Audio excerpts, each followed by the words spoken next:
নমস্কার বন্ধুরা, আর কুকিং চ্যানেলে আপনাদের সবাইকে স্বাগত। আজ নিয়ে হাজির হলাম নিরামিষ দিনের জন্য একটা দুর্দান্ত পালং শাকের রেসিপি।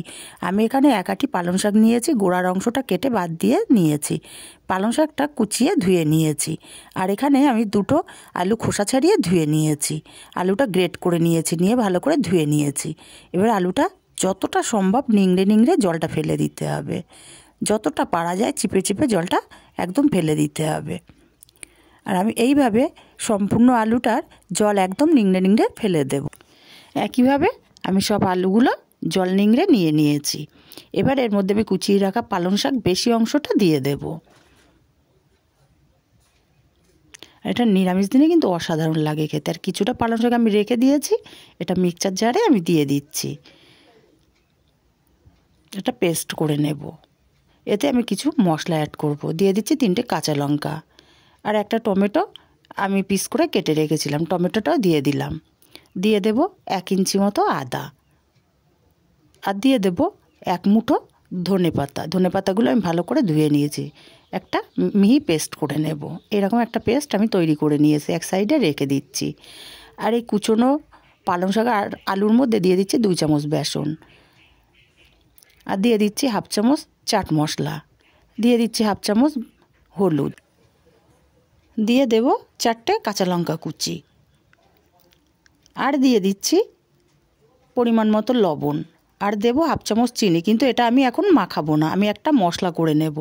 একটা বাটির মধ্যে 2 চামচ টক দই দিয়ে দিচ্ছি, আর দিয়ে দিচ্ছি হলুদ গুঁড়ো পরিমাণ মতো, 1/2 চামচ লঙ্কার গুঁড়ো, 1/2 চামচ ধনে গুঁড়ো, 1/2 চামচ জিরে গুঁড়ো। অল্প জল দিয়ে পেস্ট করে নেব। এইভাবে তরকারি রান্না করলে কিন্তু অসাধারণ লাগে খেতে। পেস্ট আমার হয়ে গেছে, এক সাইডে রেখে দিচ্ছি। এখন উনুনে কড়াই বসিয়ে গরম করে আমি দিয়ে দিচ্ছি তেল। তেলটা গরম করে আমি পালং শাকটা মাখাবো আর বল বানিয়ে দিয়ে দেব। আগে থেকে মাখিয়ে রাখলে পালং শাক থেকে জল ছাড়তে শুরু করবে, তার জন্য তেল গরম করেই মাখিয়ে বলগুলো ভেজে নিতে হবে। আমি বলগুলো উল্টে পাল্টে লাল লাল করে ভেজে নেব। বেশ এপিট ওপিট করে সুন্দর করে ঢিমে আছে ভেজে নিতে হবে, যাতে ভেতরটাও খুব সুন্দর করে ভাজা হয়ে যায়। আমি উল্টে পাল্টে দিচ্ছি, আর যেদিকটা কাঁচা থাকবে সেদিকটা ঘুরিয়ে ঘুরিয়ে বড়াগুলো কিন্তু ভেজে নিতে হবে। দেখুন আমি ঘুরিয়ে ঘুরিয়ে লাল লাল করে ভেজে তুলে নিচ্ছি। একটু ধৈর্য ধরে সময় নিয়ে বড়াগুলো ভেজে তুলে নিলাম। তো বন্ধুরা, আমার রেসিপিগুলো যদি ভালো লাগে অবশ্যই আমার চ্যানেলটি সাবস্ক্রাইব করার অনুরোধ রইল। আর যারা ফেসবুক থেকে দেখছেন তাদের অনুরোধ রইল আমার ফেসবুক পেজটি ফলো করার জন্য। বড়াগুলো আমার বেশ সুন্দর করে লাল লাল করে ভেজে নেওয়া হয়ে গেছে, আর বাকিগুলোও আমি একইভাবে ভেজে তুলে নেব। সেটা আর আমি আপনাদেরকে দেখাচ্ছি না, তাহলে ভিডিওটা অনেক বড় হয়ে যাবে।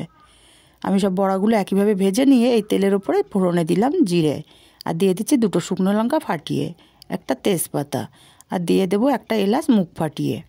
ফোড়নটা কয়েক সেকেন্ড ভেজে নেব, খুব সুন্দর গন্ধ বেরোনো পর্যন্ত ভেজে নিয়ে এবার এর মধ্যে দিয়ে দিচ্ছি পেস্ট করে রাখা মশলাটা। এবার খুব ভালো করে কষিয়ে নিতে হবে। খুব ভালো করে কষিয়ে নিয়ে এর মধ্যে মশলার বাটিটা ধুয়ে অল্প জল দিয়ে দিলাম। মশলাটা সময় নিয়ে ধৈর্য ধরে খুব ভালো করে কষিয়ে নিতে হবে তেল ছাড়া পর্যন্ত। আমার মশলাটা থেকে তেল ছেড়ে দিয়েছে। এবার এর মধ্যে আমি দিয়ে দেবো পালং শাক, ধনেপাতা, আদা, টমেটো, কাঁচা লঙ্কার পেস্ট। এবার খুব ভালো করে কষিয়ে নিতে হবে যতক্ষণ না মশলাটা অর্ধেক হয়ে যাচ্ছে। কষাতে কষাতে আমি মিনিট 5 ধরে কষিয়ে নিয়েছি। এবার এর মধ্যে দিয়ে দেব স্বাদ মতো লবণ আর 1/2 চামচ চিনি। চিনি দিলে রান্নার স্বাদটা দ্বিগুণ বেড়ে যায়। আমি আরও মিনিট 5 ধরে কষিয়ে নেব। মশলাটা কিন্তু দেখুন আমার অর্ধেক হয়ে গেছে। টোটাল আমি মশলাটা 10 মিনিট ধরে কষিয়ে নিয়েছি। এখন দিয়ে দিচ্ছি পরিমাণ মতো জল, আর এখানে জলটা একটু বুঝে দিতে হবে, কারণ পালং শাকের পকোড়াগুলো দিলে জলটা কিন্তু অনেকটাই টেনে নেবে, তাই জলটা একটু বুঝে দিতে হবে। আমার তরকারিটা ফুটতে শুরু করেছে, এখন পালং শাকের পকোড়াগুলো আমি দিয়ে দিচ্ছি, আর পকোড়াগুলো দিয়ে আমি মিনিট 2 ফুটিয়ে নেব। নেড়ে চেড়ে দিলাম ভালো করে।